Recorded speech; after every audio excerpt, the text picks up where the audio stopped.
Scott Ericson from Game Time CT joining us. Thanks for coming in, Scott. Thanks for having me. Hey, what a schedule we got set up for tomorrow with state semifinals. I can't wait. It's like Christmas Eve, right? Yeah. You're going to be up in So much Waterbury good Municipal baseball. Stadium. Yep, Let's double talk Ls. first off about what has to be considered one of the feature matchups. Staples taking on Cheshire. Cheshire hasn't lost since opening day. Cheshire hasn't lost since opening day. These teams have met in the last two state tournaments. Staples knocked Cheshire out in the first round 2 years ago on their way to the state championship. Cheshire knocked Staples out in the quarterfinals last year in one of the best high school baseball games I've ever seen. Now we get round three. I think as baseball people, this is what we were hoping for. We want to see Staples play Cheshire. I think they're the two best teams in the state. No offense to the other teams on the other side, but. What makes these two the best?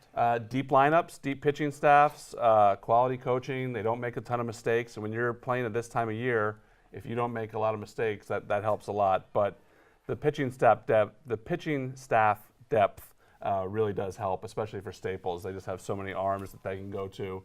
But I mean, they're just so fantastic. Both teams have been in the top 5 all season, really 1 or 2. They're 1 and 2 in the state right now.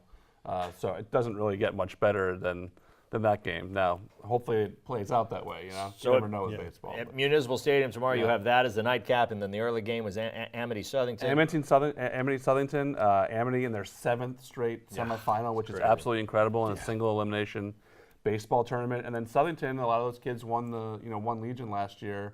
They're back in this tournament. They came out of the CCC Billy playing really Clark well. gets a base hit every time they need one. Right. Yeah. They've had a really good season too. They lost that close game to Glastonbury and a couple other losses, but otherwise they've been really strong out of the CCC. I know our friend Pete didn't believe in the CCC, but they're here with 2 state semifinalists. And another one. Berlin in Class L. Class Right. L. Talk about the Redcoats having a good year. The Redcoats have had a great year. We didn't know what to make of them because on their schedule they really didn't play the top teams in the CCC, so we didn't know what to make of them coming out. They were the #1 seed in Class L, and all they've done is win and get through that bracket. And now they're going to be, squaring off in the semifinals and against Notre Dame West Haven, and Notre Dame West Haven, the 12 seed.